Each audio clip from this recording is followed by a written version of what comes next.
First things first, this video assumes you have Composer installed on your Mac already. If you do not, pause this video and come back after. The majority of this tutorial will take place in a terminal window, so I'll start by opening a new terminal window. From there, we'll use the Composer require command to install the Laravel installer globally. Type Composer, global, require, and then in double quotation marks, Laravel/installer, and then press enter. Composer is going to download the installer and place it in the Composer vendor bin directory.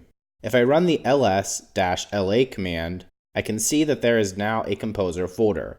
If I type open and then the Composer directory, I can actually get this folder open. I can navigate to vendor and then bin, and I can find the Laravel installer that we just downloaded.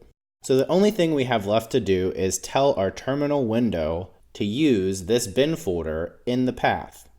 Starting from the home directory, I'm going to use nano to either create or edit the bash profile. I'll type nano bash _ profile.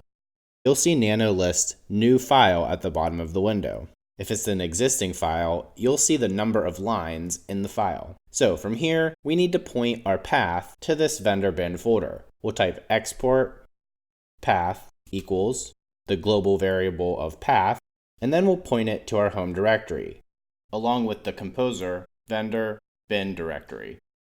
I'll press Ctrl X on my keyboard, and finally enter to exit nano. The only other thing we need to do is either close our terminal window and restart it, or we can type source bash profile and reload that bash profile file. Next, all I need to do is type the word Laravel and verify that the installation was a success.